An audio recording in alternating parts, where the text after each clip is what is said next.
इनका सबसे पहला सुझाव ये है और इनकी मांग है कि वीर योद्धा महाराजा सुहेलदेव महाराज की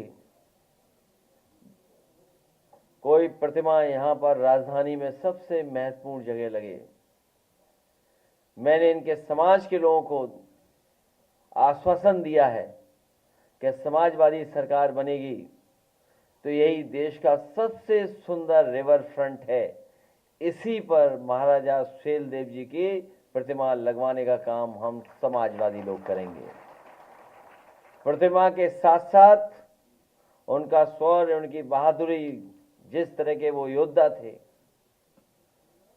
मैं अपने तमाम दलित भाइयों को, पिछड़ी जाति के, गांव के गरीबों को भरोसा दिलाना चाहता हूं कि जिस तरीके से फोन करने पर गांव में एम्बुलेंस आती थी, फोन करने पर आपकी पुलिस आपकी मदद करने के लिए इंतजाम किया था, इसी तरह फोन करने पर आपको जानवर नहीं ले जाना था अस्पताल, बल्कि जानवर वाले अस्पताल वाले डॉक्टर आपके गांव आकर के इलाज करते थे।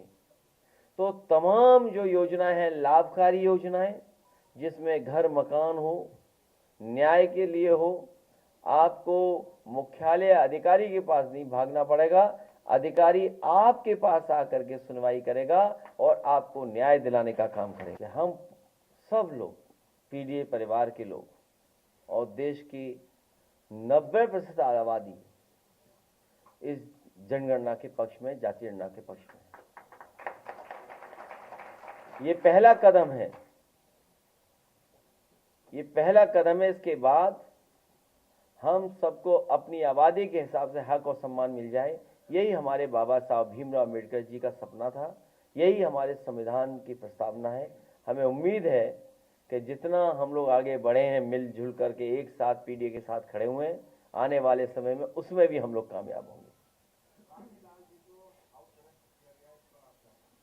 हम सबको हाउस अरेस्ट कर दो, तब भी जनता इनको हटा देगी। और हाउस अरेस्ट तो उनको करना चाहिए जो टायर खोल करके टायर फेंक रहे थे, जो टायर खोल ले गए थे बुलडोजर का।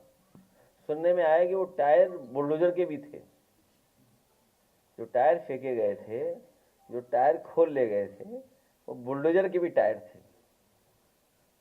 मैं अपने तमाम दलित भाइयों को, पिछड़ी जाति के, गांव के गरीबों को भरोसा दिलाना चाहता हूं कि जिस